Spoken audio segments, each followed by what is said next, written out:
Welcome to What Not to Do. I'm Kyle Schmidt, and this is episode 48. I've got Nick Badilla with me here. He's a professional clothier and owns the local Tom James office here in northeastern Wisconsin. He went from making $563 in 1 month to nailing President's Club not even a year later. He's going to give us a secret. You're going to love this conversation. Hold tight. We'll be right back.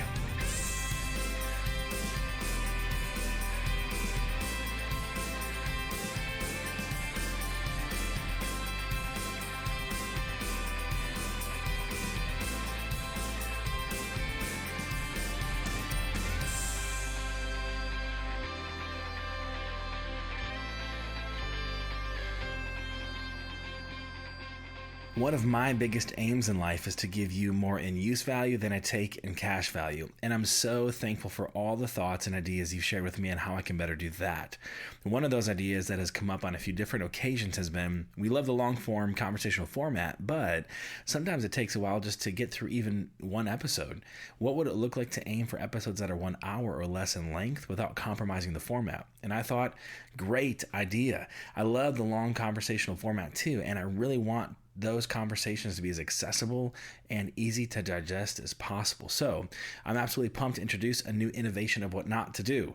We'll keep the long form conversational format that has been so well received, and we'll divide it into 30 to 45 minute segments that'll make it more easy to digest on your morning commute or working out at the gym or run or hanging out at the house. This is going to be awesome. I'm so pumped to keep giving you such high value conversations, and now more accessible and easier to digest than ever. I'm so proud to be your guys' host and so thankful for all your help innovating and iterating to make this community even better. I love you guys. And with that, let's get to what not to do. All right. So I am at Copper State Brewing Company in Appleton, off Ballard. So that would be like the north location. Yep. And I'm with the Nick Badilla. He hails from California, but found himself in Appleton. I'm gonna let him tell his own story though, man. But I'm excited to be with you. You are well. Let me say it this way: you help people to look their best, which is really, really cool. And I found it kind of fascinating because it seems like that's just not. I didn't know there's people out there that did that. Like, I knew that there's people that worked retail, but you might be offended if I said you just work retail. And so... it's all good. It's all good. Can I get this, pair of shoes or whatever? No, man, I'm so pumped to sit down with you. What are you sipping on? What are we drinking? I took your recommendation off of listening to all of the shows that I've gotten through so far, the Breve Latte. Yeah. One day, maybe I'll have strong beer game like you, but we'll see. What do you think?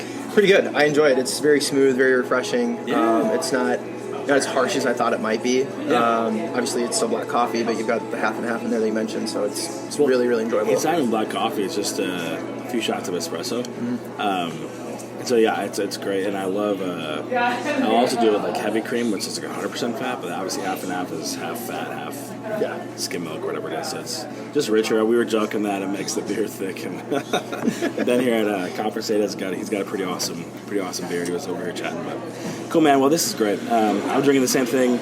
Our listeners that you've shared this with, and where our networks overlap, they probably know who you are, but there's a lot of folks I'm gonna guess that have no idea who you are, what you do. Sure. So, man, take us into life. Who is Nick Badilla? So Nick Badilla is almost 30 years old. Come on. Happy birthday in January, right? Yes. Thank you. I am originally from California. I was born there, same hospital as my dad, which is pretty cool. And then moved here in December of 93 and have been here ever since, up until college, 5.5 year route there at Eau Claire. And then eventually went to Minneapolis, where I spent the last 6 years there, and now finally moved home. Do you know Ryan Cook? Mm-hmm. Yeah. I do know Ryan Cook. Did you do any music stuff? Yep, I was a singing station with him for cool. probably 3 or 4 years. Attaboy. Maybe 2 or 3, because he's 2 years older than me. But he's a Green Bay native. So is Ryan Simmons. He's another guy that went to maybe Bayport. I don't remember, but he was there. And then Alex Jakes is another guy that's a Green Bay native that was at Eau Claire. Nice. So that we had a strong group of representation from the Fox Valley at Eau Claire while I was there, which was a lot of fun. Nice. Are you a tenor? Second tenor. There yes. we go. Okay, rock and roll. So I was a few years older than Ryan, but we went to school together. So I'm not sure, Ryan, if you're listening to this, what's up, brother? But big city, small world now. That's awesome. Ryan's a great guy. The degrees of separation is just always astonishing to me with who knows who and how you know somebody. And just you come across it just very unexpectedly with what I do, but just in life now here in the Fox Valley as a working professional. It's pretty cool. It's pretty cool. Yeah, and in the Green Bay Appleton area, it's not a small town, but there's still the small town dynamics and feel. Absolutely. Which is cool. Very cool. Man, do you play any instruments? I used to be better at a few of them. So, obviously with singing, I do guitar. I, was a pianist for a brief period of time going into college when I was wanting to pursue music education, and then actually I switched after 2 failed auditions at Eau Claire, and because of how they structure their music program, you have to take Music Theory 101 in the fall, and then 201 or 102, whatever it is, in the spring, and there's no interchange at all. So you have to do it very sequential. And if I auditioned a third time, I would have started in the fall as a senior, basically as a freshman, having 3 years of college already under my belt for that degree. So I decided to switch to marketing and sales in May of my sophomore year. Nice. Just before we broke for summer. Probably a smart move in retrospect. Oh, yeah. I definitely think, I thought I wanted to be a choir teacher, but ultimately I think I'm doing what I'm supposed to do, and this opportunity with Tom James definitely allowed me to find my why. It took some time, but I finally figured it out. Yeah, well, we're going to get there, but let me ask you this. Do you know Tony Meal? Yeah. So I graduated Tony. Oh, okay. Yeah, great guy. And he's a choir teacher somewhere, isn't he? Yes. He is a music educator. I don't remember where. It might be somewhere in the Madison, Milwaukee area. Cool. I don't think he's any further than that west. Yeah. But he's definitely in the southern part of Wisconsin. He was not in the Singing Statesman when I was a freshman. He had just left because we were getting ready for an international tour. So there were a lot of people who had to make that decision on whether or not they were going to stay for that fall semester in 2009. Yeah. And if you did, you got to go on the tour. If you didn't, because you couldn't afford it, didn't want to spend the money, unfortunately you were bumped from the chorus and had to give up your spot for somebody else who was willing to go on that international tour. So, but it was a ton of fun. Well, Tom, man, if you're listening, it's been a while. What's up? And I should connect you, or maybe you already are. Are you connected with Brandon Rockstro in town? You know who that is? Yeah, one of my best buds growing up, and graduated from I went to Schwabman, if you're familiar, but he's a choir teacher in the Appleton area, or in the Green Bay area, Green Bay Southwest. Cool. We're doing a lot of stuff. He recently wrote his own musical, which is really cool. The book of Empty Pages, and I think it's going to get. So he ran the production with his high school students and it went over really well. I think in 2021 they're going to do something in the Green Bay area, like a live production of it. Cool. But more professional, and he's looking to hopefully pitch Broadway and that type of stuff, which is cool. So that's awesome. You guys might have some fun.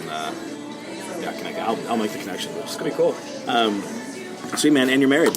I am. I got married in October. My wife is Dana. We actually met on Facebook, if you can believe it. Yeah. In a world of where people are constantly meeting via social dating apps or, paid subscriptions, she just friend requested me randomly in 2016. I accepted after creeping on her, because that's what you do in today's world, and promptly forgot. And then 2 months later, she popped up on my newsfeed, and this was October 2016, because that was, and I know this because that's when Facebook introduced the ability to love a photo. Yeah. So I accidentally loved her photo and freaked out because I didn't know what I did, and I didn't want to come off too strong or weird or whatever. All things considered, because we hadn't met. And then she poked me, which I didn't think was still a function of Facebook, so naturally... Does she still poke you? Not on Facebook. But yeah, when I'm being annoying, yeah, she does poke me to stop.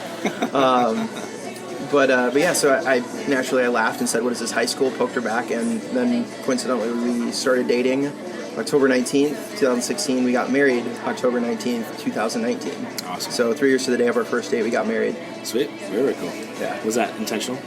I think it was dumb luck, because I figured it out first, and I was really excited about keeping that as a secret up until the wedding, and then she found out maybe in the summer, end of spring. Yeah. And I was really upset that she figured it out.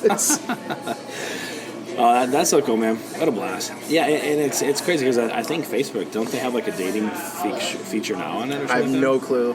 I think they do. But interesting. I haven't seen it. I think they only if you're not married, I think they're kind of testing it. And so it's sure.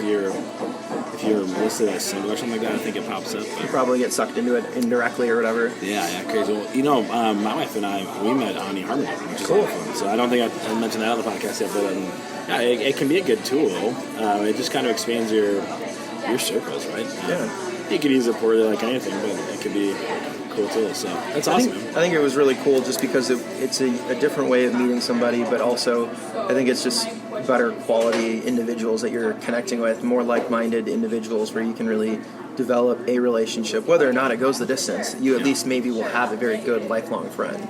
And I think I just lucked out that way. There you go. Because I did meet my best friend, and our first date was to Copper Still and Nina. Yeah. Had no idea she was a bourbon drinker. She didn't know I was. That was my drink of choice. What's Copper Still? It's in Nina. It's a bourbon bar, whiskey bourbon bar. Done. It's amazing. You can do a tour there, and eventually, like after you've tried everything on this like laminated or paper card that they hold there for you, you actually get a copper mug with like your name or something engraved on it.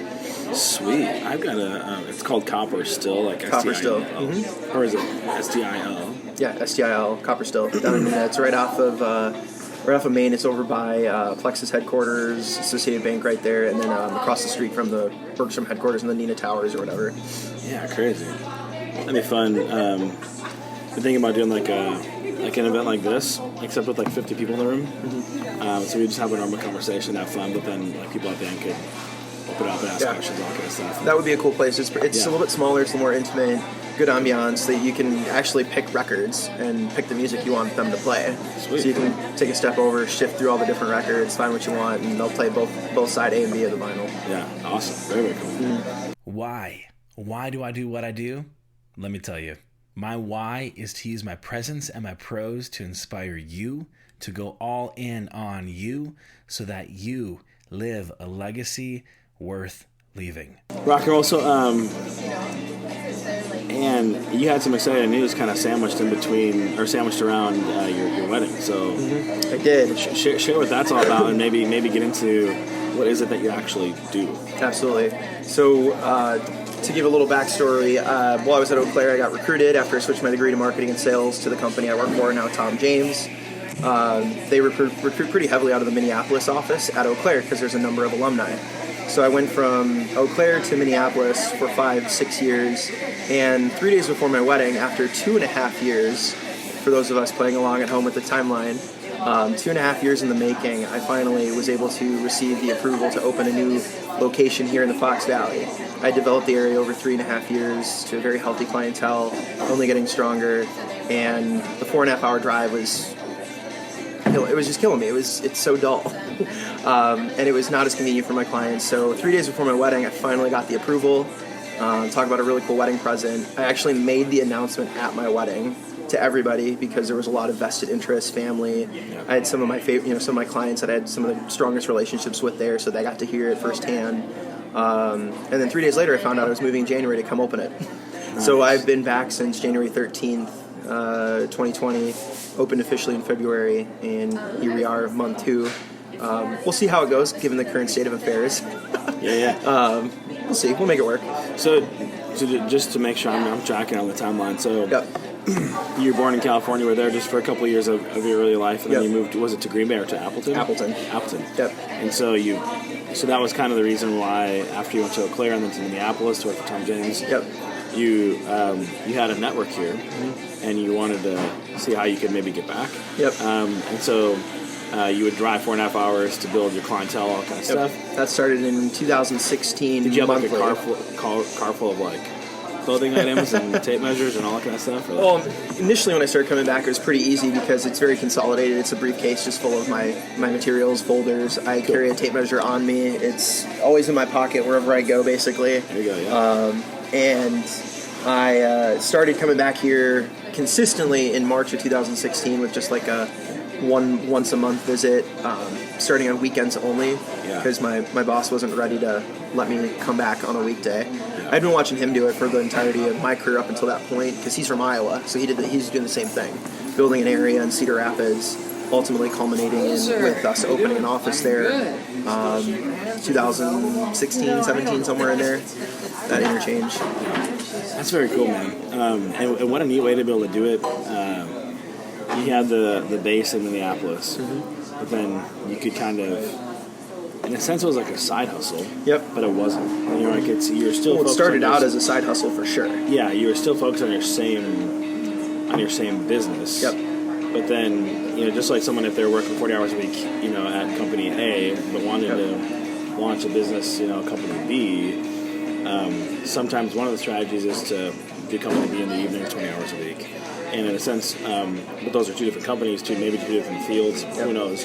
For you, your bread and butter was company A, and you wanted to launch a new location with company A, right? Which is cool. So you still had to put an extra effort to get there, right? To build the content and then the business case for it, right? Yep. But that's awesome, man. Well done. Very cool. So, you got the news. Yep. Before you were married, and then you got married. And then you got the news that you were moving January 3rd, right? So you got approved, you got married, you got moved, and then you got a puppy. Yeah, 2 weeks after we got married, we decided to get a puppy, which, in hindsight, we probably should have waited. What kind of dog? We have a 7-month-old pit bull named Hazel. She's light brown in color. Sounds terrifying. Oh, she's the biggest sweetheart. She crawls under blankets and cuddles. She's a huge softie. Yeah, right. That's awesome. Yeah, very cool. And what does your wife do? Does she work outside the home at all? Right now, what my wife had been doing up until the move, for example, she was working somewhere in line with mental health. That's what she went to school for, psychology major. So she had spent 3.5 years working for the state of Wisconsin between the Winnebago Mental Health Institute in Oshkosh. She's from there originally. And then she actually transitioned because she's working with children over at the institute, and that was very trying on her. Very empathetic. It would come home with her, and it'd be very, very hard for her to let it go. And then transferred to the prison and did the same thing, but with adults over there. And then when we got engaged in January of 18, we were doing the long distance thing for a while. And ultimately, we finally had the conversation of, I really want to live together before we get married. I can't move. I don't have that option, unfortunately. You do. So if you want to live together as much as I do, ball's in your court. You're going to make that call. I'm not going to ask you to do it if you don't want to. And she made the sacrifice. She moved up, left everything. I don't think she had lived more than an hour away from home until she moved to Minnesota. And then got started with Park Nicollet Mental Health Services there. And now she's actually our part-time office manager until she finds her next opportunity. Nice. That's awesome. Very cool. Who knows? I mean, maybe that opportunity will be taking over the world with Nick Badilla and Tom James and right? That'd be awesome. Well, we were just in the Bahamas for our honeymoon, which unfortunately got cut short last week. It was the very first time she's ever left the country. She's never had a passport, so she's been able to travel a lot while we've been together, which has been pretty cool. So broadening her horizons and bettering her. That's awesome, man. Very, very cool. I love it. And aside from the furry kid that's contributing to domestic entropy. Do you have any other kiddos? No, not yet. We're going to wait.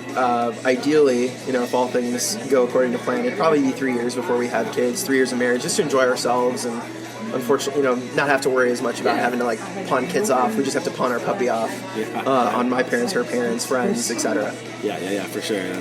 And you're in an exciting time of building a business too, which is exciting. Yeah, very entrepreneurial, and that's I think what really attracted me to the podcast too that you do. Because I saw Sharon's podcast come up, or your picture that you were interviewing her, and it hadn't dropped yet, so I was very intrigued, and that's when we got connected, and I just have been listening to all of them.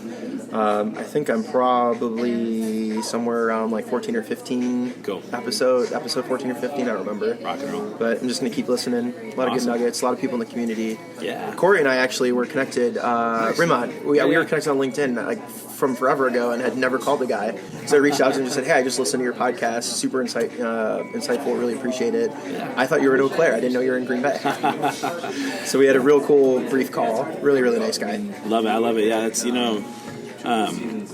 that's really one of the points of the podcast, because it's I get the joy of brokering these conversations, right? Yeah. And being able to share what I'm learning by sitting down with other folks, with billions of others, which is really, really cool. Sure. And then that's also part of the goal too, is that it's a community where people can connect, right? Yep. So in one way, I connect them in one way just by passing on this conversation. Yep.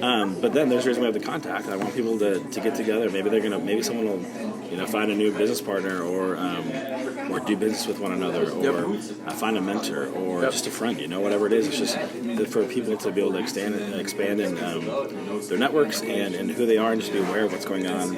I do interviews internationally, which is a lot of fun, but the bulk of it is here because I really prize the face-to-face thing. And for international, I can't just always travel around the globe. Maybe one day that'd be awesome. Yeah. Or I'll have folks come to the Green Bay Appleton area and they can see how awesome it is here. So. Oh, for sure. That's it, man. Okay, so take us into what is it that you actually do? Like, what's a day in the life of Nick Badilla, and take us on that path. What do you do? So, what do you even call yourself? So, professional image consultant, haberdasher, professional clothier, suit guy, shirt guy, pants guy. And that's all one word, right? My guy, for my clothes, like they're all synonymous. But when you boil it down, I'm a sales guy. You boil it down, but what I do is really cool because I will go to an individual's home or office, client, new relationship opportunity, whomever it may be, just to see if I can provide value. The methodology of what I do is just to really focus on convenience by building out a wardrobe that makes sense to the individual's desires, wants, needs, etc. for a variety of reasons. Just don't have time, tough to fit, don't know how to coordinate. Surprisingly, there's a lot of men and women here in the Valley in particular that really just kind of don't know how to put together ensembles. So I come in and I will consult and figure out where the wardrobe is at, and then how do we build out that plan over the long term together for however long they want to work or they want to work with me, and just build out that ideal wardrobe, with the end in mind and just taking our time to get there. Yeah. What do you have against Carhartts? I don't have anything against Carhartts. I got a lot of clients that wear a lot of Carhartts. A lot of clients are hunters, so trust me, I've been asked, can you do custom Carhartts? Can you do custom camouflage yet? Sweet, that's awesome. I'm like, well, we do have a camouflage material for like a jacket or a suit, but I don't have any custom Carhartts yet. You're working on that, right? Well, we're going to figure it out. Strategic alliances. Oh, yeah. Strategic alliances, strategic partnerships. A lot of people want stretchy stuff. I'm working on it. That's cool. So do you guys do you have a storefront at all? So I'm very different than the standard retail option. Yeah. Most people historically will go to a store, whether it is Men's Warehouse or a Macy's, the Haberdasher in Green Bay, Jason Lewis, etc. I don't have a retail space. I have an office that I will begin and end my day in, much like most of the clients I work with. And the model is that we come to you with fine clothing, so I will actually go out to everybody, and then I do all the consulting. I show fabrics. I do all the measuring myself. I have the clothing made up amongst all of our different facilities, and then I actually hand deliver everything for a final fitting, and then I do any marking, pinning, things like that we need to do, any final adjustments. Yeah. Everybody changes. I mean, the lead time allows for that to happen, so you kind of have to be ready and just double-check measurements and be very thorough. It's always great when you bring in a garment and the individual I'm delivering to didn't change at all, and you put it on, it's just, boom, solid fit. I don't like to use the word perfect because I don't think perfect exists, but it's a wonderful fit. They're very happy to see them light up, and it just makes it all worthwhile. Yeah, that's awesome. I'm a man of abnormal dimensions. One of my clients at Baker Tilly would use the word svelte, and it's it's funny because I can relate when you said like finding things that can't fit. Like I can't shop on stuff off the rack. Yep. Like my dress sleeve, I think it's like a 39-inch. And those are hard to find. Hard to find, right? But then it's also like I've got really broad shoulders. Yep. And so like sometimes I have to get like a bigger suit jacket, but then unless I were to get it tailored, yep. It's usually a little bit bigger on the stomach. No, I know I've got a manly figure, but I can still lose a few pounds. Surprise. We all can. But yeah, I can definitely relate to that. And so I think that's really, really cool because I've had enough frustrations in my own life. Hey, I'm going into this retail store, and I'm going to find something fine off of it, right? Yeah. It's like, so then I'm ordering off of Macy's.com or something where I can find, tall sizes or whatever, all that kind of stuff. And even with shoes, like that stuff, like I wear a size 14, it's kind of like, man, like you can't, it's hard to find shoes somewhere, right? Yeah. Yeah, crazy. So, okay, so cool. So, you don't have clients come to you, you go to them, which is huge. So what does that look like? I mean, I could understand having a background in sales. Aren't you interrupting their day? You're like, how do you just show up unannounced? Are you bringing them coffee? Like, what are you doing? Like, how do you tee up appointments, or what does that part look like? Absolutely. So a lot of, once I start working with somebody, the process I try to practice as much as I can. Sometimes there's a lap in my habit. But with clients, existing clients that I've been working with for a number of years now, for example, it's just a matter of staying on their calendar, so pre-booking. How do I do what I do?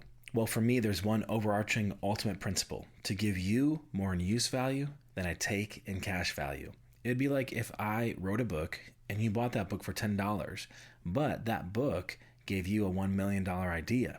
I have effectively given you more in use value than I've taken from you in cash value. And that's exactly what I aim to do with What Not to Do. Pre-booking the next time they want to add things, pre-booking their fittings, just constantly staying on their calendars. I can then be the most convenient for them as possible. So when I was commuting from Minneapolis here up until December of this past year, I was here twice a month for 4 days at a time.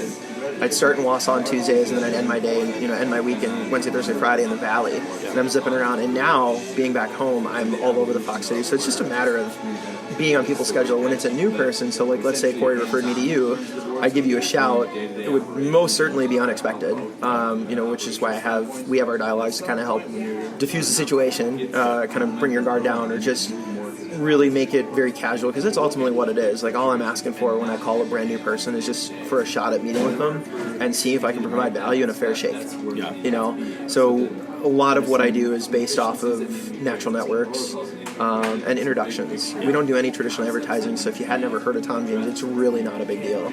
We've never had an office here in the Fox Cities. The closest ones have been Madison and Milwaukee, and only a couple people from there had been coming up, but not nearly as often as I have been over the last 3.5 years. Yeah. So who's like your ideal client? Like who's like, hey, this is, because I'm assuming it's not for everybody. There might be some folks that like said, like, look, I really wouldn't want someone taking any kind of, inanimate objects to my body. I'll just go in myself, or send my wife to go do it, or whatever it might be, or just, hey, Amazon Prime. But you seem, if you've built a clientele, you seem to be providing more value than what Amazon Prime can offer, or other things like that, or even just normal retail, or even like boutique retail, right? Yep. And so who have you found that, hey, this is like a really, this is a really good client, I see this pattern, that this is just a really good fit for the value that we bring and for what the needs and desires are. Well, the value added is always very different for each person I sit down with or that I get referred to or get introduced to, because everybody's perception of value is so different. For you and me, well, for me in particular, if I were getting called on and I was going to be someone's client, I cannot stand them all. I avoid it at all costs. So the convenience side of this is really intriguing to me mostly, but also coupled with it, I'm a clothes hound. So I really like clothing, so I would be a really good prospective client, especially as I grew my career. But I think I can really help anybody. It's really if they see value. So I really like people who are just really busy, constantly on the go, have very full calendars. I love working with people who are tough to fit, because the minute I can put on one of my garments on them and they light up and they're like, wow, I've never had anything fit me before. Like, this is what I've been wanting, most of my life, most of my working life. I love helping people coordinate. I really like organizing clients' wardrobes. My own, I just stay out of it. I just keep adding stuff, and then I just go down the line and grab things. And then I like being able to provide a wider selection to people than what you can go into the store. A lot of people, who are svelte like yourself, will go in there, and they're, because of their measurements, are confined to only so much in their size. So you're not only going to the mall, which you don't like to do, you're going in and you're not getting really a variety of things, and you've just wasted your time going there to not get anything, and you're leaving empty-handed. Ultimately, to repeat that process. Right. So it's kind of like a double whammy or something like that, where you run into those things. So that's really what I like about what I do, is that I can pick and choose the clientele just as much as a clientele can pick and choose who they get their clothing from. Yeah. So I think I can help everybody, but it's really up to the individual, and all I ask for is just an opportunity to sit down, show you what I do. If you see value, awesome. If you don't, cool, at least you know I'm out there. Yeah. And I'll still pick your brain. Who do you know that might benefit from this, or who might have an interest? Right. Yeah. So obviously with our in our community here, we have entrepreneurs, leaders, public figures that that could they're probably not in their head. They're probably like, man, I'm so busy. How do I even have time? And maybe they themselves have even found someone that they have a relationship with that can figure it out, or their wives do the ordering, or their husbands go and do it, or whatever. Exactly. Admins, everything from the dry clean to whatever it is. So it's really cool. So I think it sounds like, at least from your perspective, I can certainly relate. There's nothing worse than spending, not really wanting to go to the mall, or shopping, but needing to, and then spending hours finding something that you don't really like. It's not really a good fit, but you're going to just try to make it work.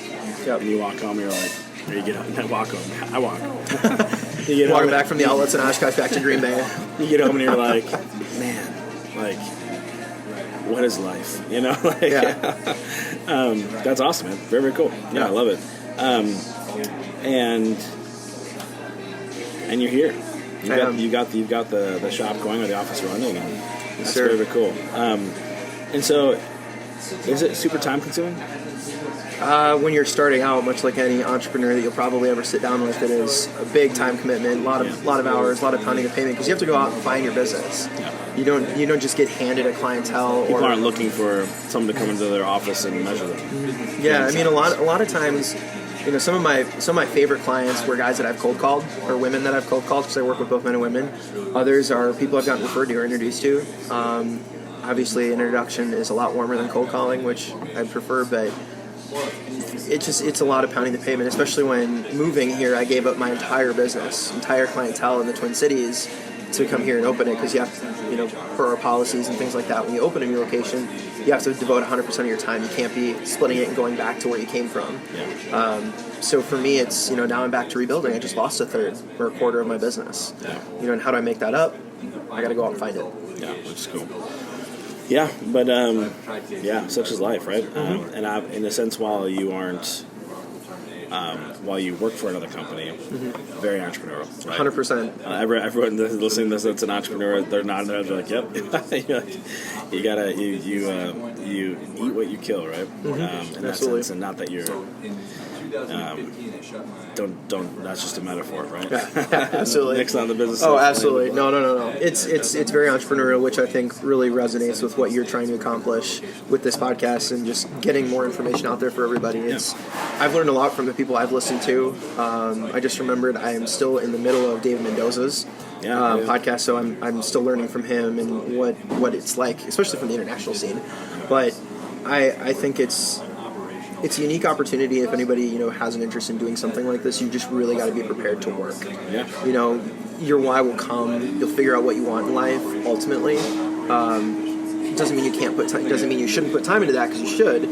But when you come and do something like this, or starting a business, starting a company, it's long hours for not a lot of pay. But once the ball is rolling, you get the momentum. Man, is it rewarding? It's super cool to see where it can go. Yeah. The relationships you build, all that kind of stuff, and knowing that you're giving more in use value than you're taking cash value. Because I'm assuming you guys probably aren't the cheapest option on the block. Yeah, we're not the most expensive out there, nor are we the least expensive. Right, so. But for what someone might pay for a suit or for a fitting, or do you do women as well? Mm-hmm. Work with both men and women. We've got full custom line, everything. For women, it's a lot of the women I have the privilege of working with, it's a lot of like slacks and skirts, dresses, separates. Business attire. Yeah. We do have women's casual as well, which is beautiful. I like it. I do a lot more of the custom stuff, because I think that's where women really struggle. Also because they don't really have the options like men do. I mean, we can probably fire off 10 different places where you could go get a suit for not a lot or a lot of money. Where do women go shop? Yeah. Outside of going to Chicago, if they live here in the Valley, take a weekend trip with a bunch of their friends, or if they're a very successful individual like Sharon who's traveling a lot, you have opportunities to hit some of the nicer stores, in Nordstrom's and even Marcus, other boutique experiences where you can get really more unique stuff, whether it's casual or business. Yeah, that's cool. And so you're able to give, and your services by coming to them saves them time in their business schedule. Absolutely. They're getting a tailored fit, and options that they're not going to be able to find anywhere else. Correct. Or take them a lot longer to find, and maybe even cost them more. And you think about the folks that generally have that busy schedule, their if you want to call it their hourly rate, is probably pretty high. And so they're thinking in the category of time, and how much that's costing them. If they have to go take a couple hours at the mall, well, hey, that's maybe for some folks that's another $1,000. Right? Yeah. I'm a $500 an hour man, right? And if I have to go take 2 hours here, that's another $1,000 to a suit. I'd rather have Nick come and measure me out and get me going, and not see him in a month or two and with my stuff or whatever, whatever the turnaround time is. And that's awesome, man. I think that's the heart of this podcast. One thing that I'm trying to do, and the folks that are involved, is we want to give more in use value than we take in cash value. Absolutely. It's like, you write a book, you sell that book to me for $10, but that book gives me $1 million idea. Right, so you effectively gave me more in use value than what you took in cash value. The cash was justified, right? But you gave way more than you took. Yeah. And I think it's awesome. And so sometimes when people talk sales and all that kind of stuff, or even your approach and your closer and all that kind of stuff, people might be like, oh, well, is he just trying to sell me? Is he just trying to do me? It's like, no, you just really believe in the value that you have to offer. And you know that you will be giving them more in the takeaway of the use value than what they're going to be paying you, and you know that your ability to deliver and build that relationship and stay consistent with that is just huge. Oh, yeah. And it seems like you're showing that, obviously, with having done what you've done here and building out the Appleton location, which is cool. Oh, yeah. Yeah, very, very Absolutely. cool. Okay, so what is a professional image consultant? I go and basically, so I'll take you through just kind of like initial. Hold on, excuse me. That was not the question I meant to ask. I think I already asked that. Why is image important? Why is a professional image important? Like, so why does it matter that someone, consider how they're presenting themselves? Sure. That might seem obvious, but I don't know that it necessarily is. So, sure. From your perspective, man, why is that important? I don't remember the exact numbers or statistics that come with this, but one of my favorite quotes that I've come across with what I do is that X number of people are going to see the house you live in. X more number of people are going to see the car you drive, but 100% of the people are going to see how you dress. And the old adage is you never get a second chance to make a first impression. So why put yourself in a situation where you have to try to work to earn that one? Yeah. So for a lot of people don't value clothing. I mean, let's just be real. Unless you're a clothes hound already, clothing serves as a function. So why have an image consultant? It's just so you're going to look good. You don't have to think about getting dressed every morning, knowing that what I do for you is I'm going to come in, I'm going to make sure everything coordinates, mixes and matches, so it's almost like a Granimals approach. You just grab and go, and you just know it all looks good, and you don't have to think. Again, you're allowing yourself to save more time, not having to ask your spouse, hey, does this look good, does it coordinate, or leaving the house feeling underdressed for whatever occasion you may have, because you're covered. It's part of what I do is I make sure you're covered for any occasion. So having an image consultant or being concerned about image is important regardless of whether or not you like clothing for those reasons. I think if you want to have a professional image, if you're the CEO, you're the business owner, you're one of the managing partners, you represent said company, said firm, said business. You don't have to wear a three-piece suit every day. This isn't New York. This isn't Chicago. This isn't Minneapolis. Wear jeans and a sport coat. Look the part, Look well kept or well groomed and well put together. Dress as if you got dressed in the morning with intention and then promptly forgot about it. So I think that's why image consulting is very important, why people should be concerned about their image. All right, man, a scale from 1 to 10. Rate me. How am I doing? I think you're doing great, man. It's a classic look. You got a blue blazer, white shirt. Great is not a number. 1 to 10, let's go. 1 to 10, I think you're a solid 8, man. I mean, you look well put together, especially for the Valley. Come on. Blue blazer, can't go wrong. Staple. Yeah, it's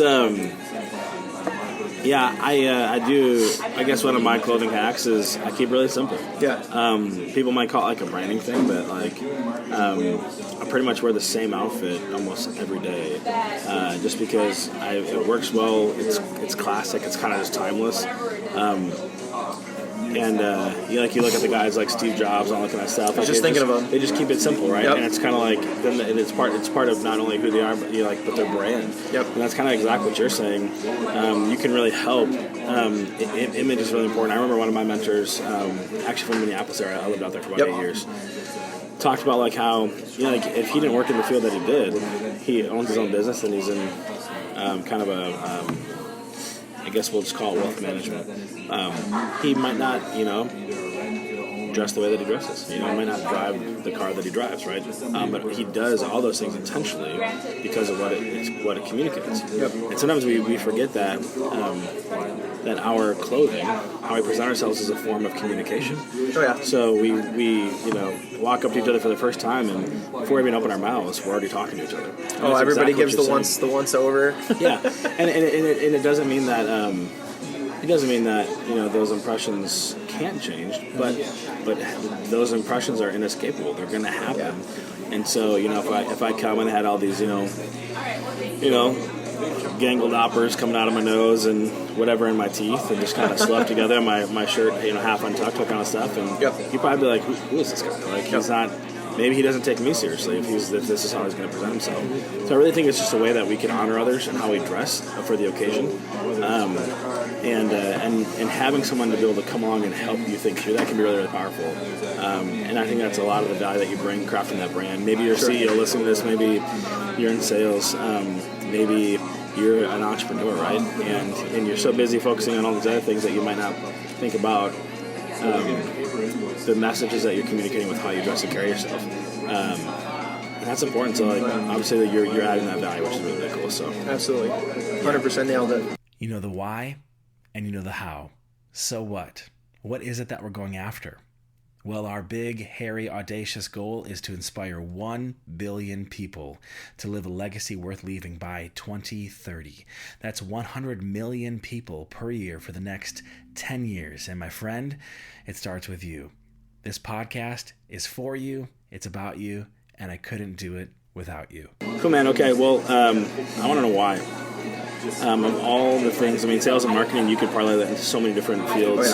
Obviously, you mentioned you got recruited by Tom James, but tell me why. Why do you wake up every morning, roll out of bed, and give your days to making other people look good, make really the best version of themselves? Right? It took me a while to figure that out early on in my career, a lot of floating, but ultimately what changed for me and where I got more intentional about what I do is I am just here to help people. And I think back to athletics and how coaches helped me. I coached at McAllister College in Minneapolis for my first 2 years in the cities as a springboard diver, actually. Sweet, cool. So I was a diver, and being on that other end is really where that catalyst had started of being, I remember the feeling of when I had that new dive finally click, or something mechanically all of a sudden clicked, and I got that much better, or I got that much higher, I got that much cleaner on the entry. I remember seeing that, looking at one of the guys I was coaching, and just how pumped he was when he came out of the water. And then that eventually transitioned to what I do, in that the more I focused on just wanting to help people and help somebody look good, feel good, save them time, I started hearing things like, man, I trust you. This is awesome. I can't believe I have something that fits me the way I want. Like, I'm so comfortable. I constantly am getting, text messages or, screenshots of whatever, and getting compliments. And that's ultimately what made me very aware of the decision I made back as a sophomore to switch to marketing and sales, is that this is my vehicle to get everything in my life, but by virtue of helping others.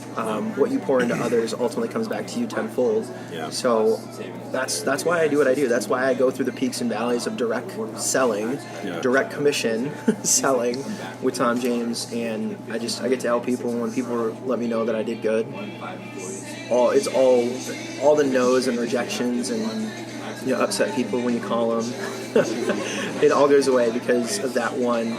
Hey man, this guy, one of my clients in Green Bay was in Boston for work, sent me a text saying, hey man, I was walking down the street in my suit you made me, and a lady crossed the street to come over and tell me how good I looked. Wow. And I thought that was super cool. Yeah. And I was like, that's why I do it. All right, gentlemen. When was the last time you had a lady cross the street to tell you how good you looked? Right, come on. Absolutely. Nick Badilla working some magic. I can't even think of in recent history if that's ever happened to me. It happens to me every day, but I'm an 8 out of 10. So exactly. Dude, that's awesome. And one of my favorite authors is a guy named Bob Berg. Have you heard of him? I've not heard of him. He wrote a series called the Go Giver series. Okay. The book's called The Go Giver, and then there's a few others: Go Giver Sells More, Go Giver Influencer, and the Go Giver Leader. Highly recommend them. Sure. They're written in a story format. And he also has a book called Industry Referrals and Adversaries into Allies. And this referrals would be great for your line of work. How do you create that referral kind of whirlwind and mechanism? And you're obviously doing things right, but if you're looking for that read. But the Go Giver is amazing, and it talks about how so many people in the business world have this scarcity mindset and how can I just get the sale and all that kind of stuff. And really it comes down to they're putting the money first and the people second. And through the book, he unpacks what it looks like to put the people first and the money second. And I had the pleasure of interviewing him on Thursday. His episode just dropped today, which is cool. So you'll get to it, episode 26. But he talked about how, really sales is a process of helping people get what they want. So transfer of enthusiasm is another one I've heard. Yeah, so sometimes people think like, hey, the sales guy's out to get me, or like, here's a sales guy, he just wants what he wants. And sometimes, you know what, that's true.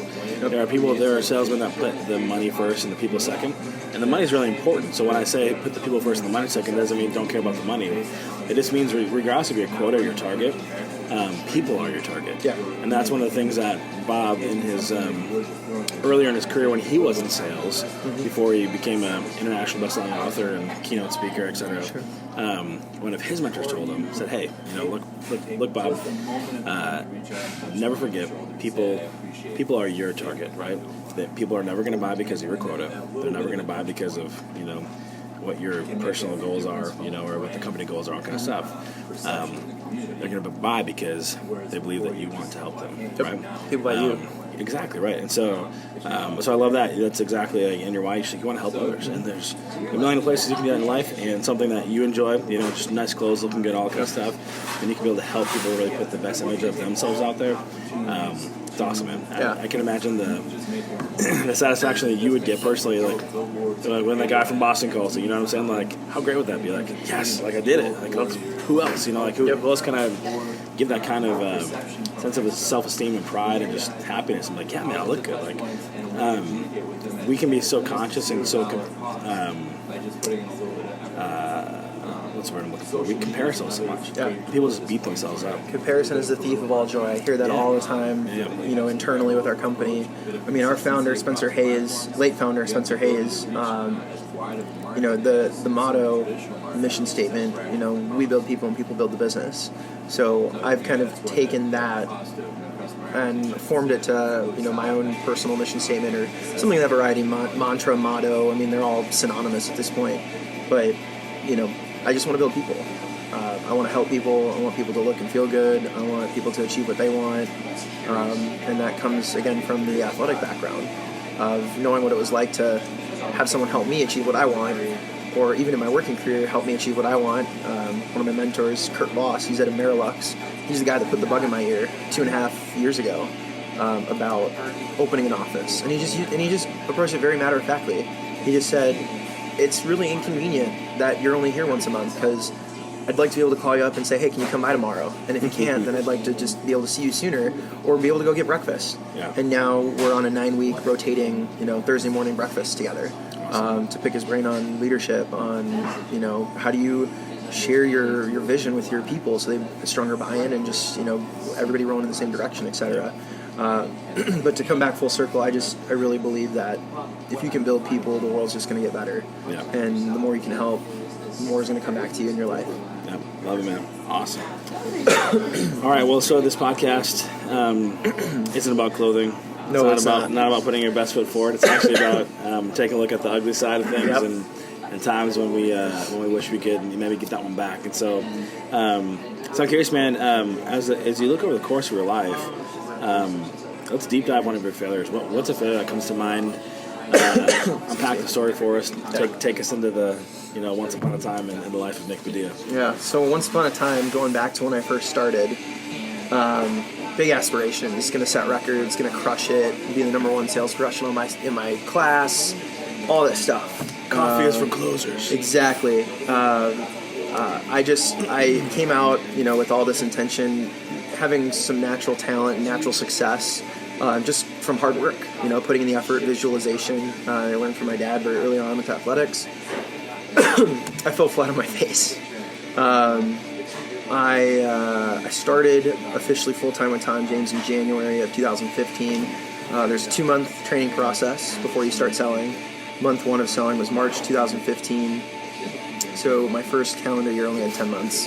And are you fully commissioned at that point, or what is it? No, it's kind of like it's a dwindling assistance pay. Yeah, okay. So they'll give you like a base, and then it just slowly declines based on ramp you up. Yeah. Exactly. So they're wanting to make sure your bills are covered. Ultimately, like when you get to, it's for your first 2 years. So by month 24, your assistance pay is like $94. Yeah. So in theory, you should be doing really well and not have to worry about it, where you don't need that little bump up to meet the full amount of your commission. Yep.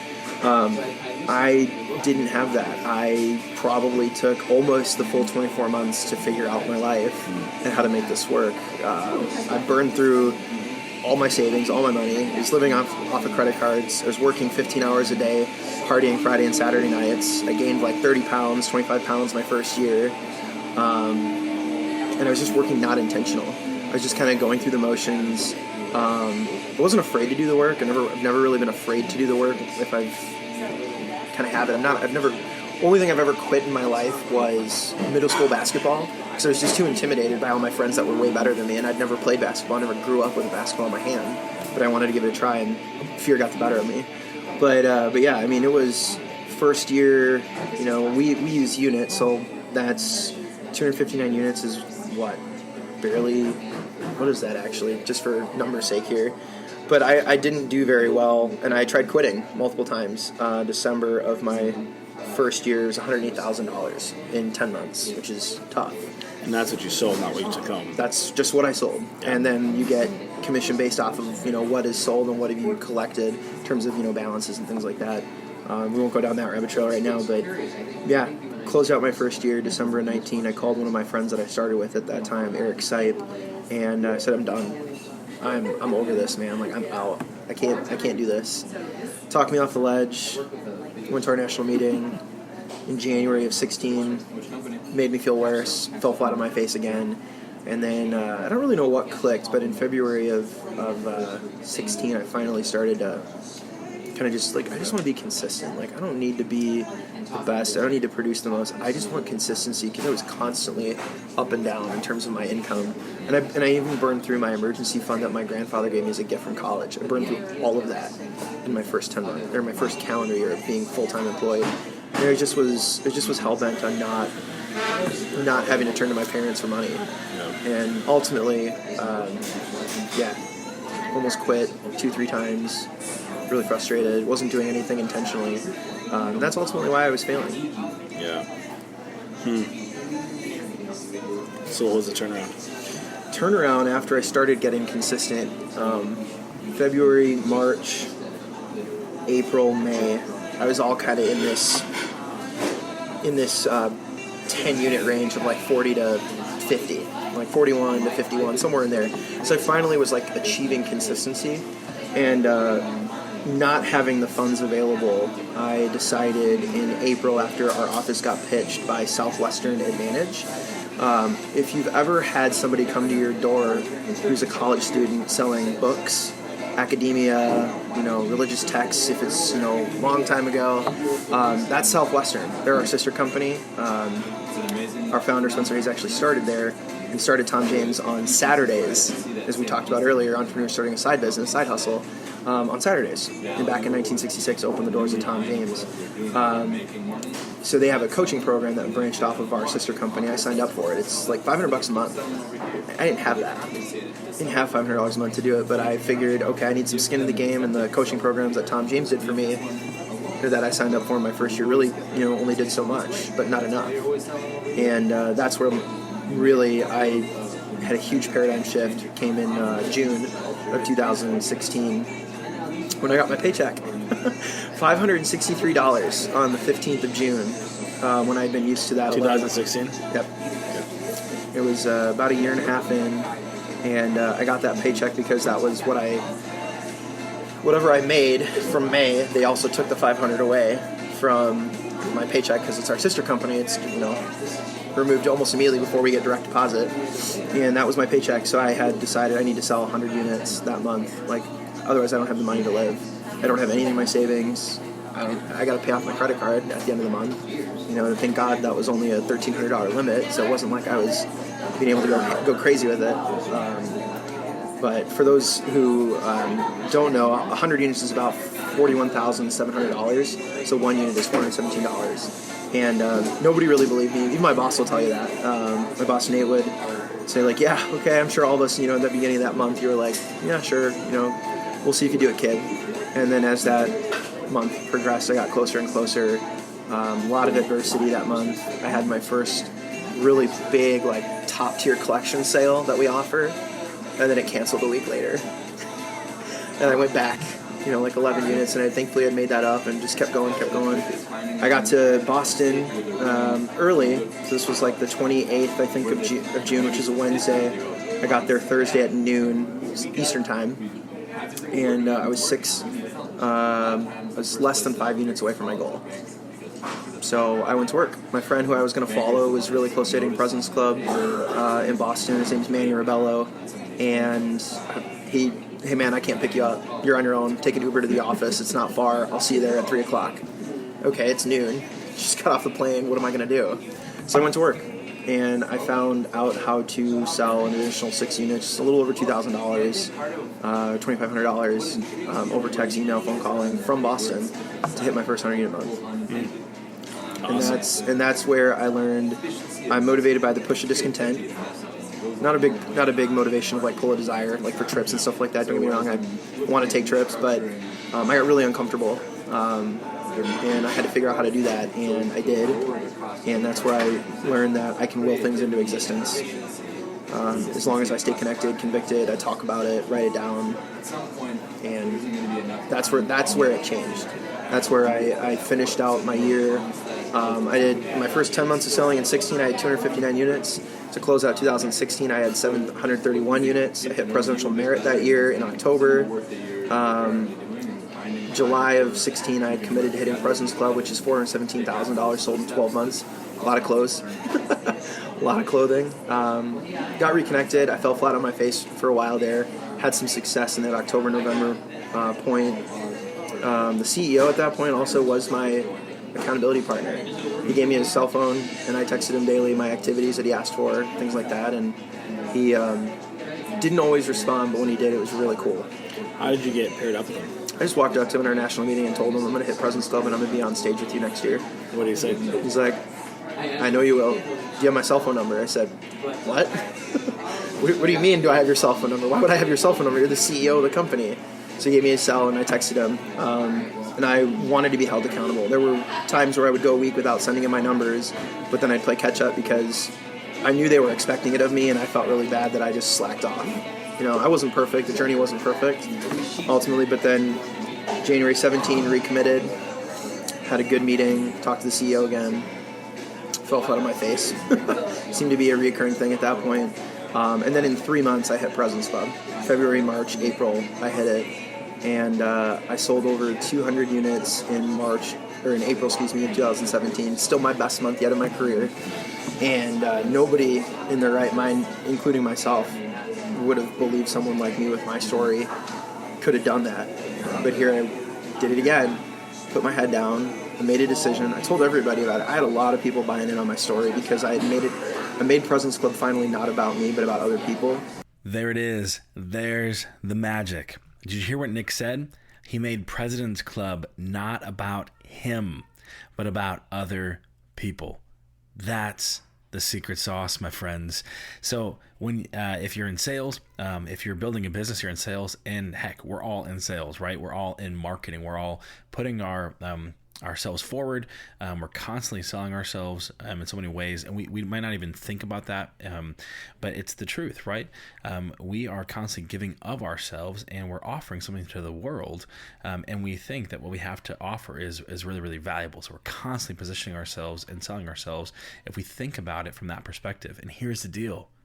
How do people distinguish between the sleazy car salesman and the person that actually has their best interest in mind? Who do they trust? How do they smell that, right? Because most people have an innate BS detector. They can smell that. Well, here's the deal. Nick gave us the secret. Make it about them. Because it is, right? And this is, we've talked about this before, but people first, money second. If you put people first and money second, you will get both. If you put money first, people second, you will neither get money nor people, and you'll spend the rest of your life chasing both. Love it. So here we go. Make President's Club about everyone else. except for yourself. And guess what? You will get President's Club for yourself, and you'll get everyone else cheering you on. This is one of the great secrets of life. Make it about other people and how you can give so much more in use value than what you're taking in cash value. So we're going to get into part 2 with Nick tomorrow. Hold on tight. He's going to talk to us about this great turnaround that he had and walk us through it. And we're going to get in all the more. If this has been an encouraging episode to you, share it with a friend, give us a 5-star review wherever you listen, and let's go. I'm excited for Friday and for part 2 with Nick Badilla. Well, it's been said that good men learn from their own mistakes, but great men, they learn from the mistakes of others. So go and be great. We'll see you next time.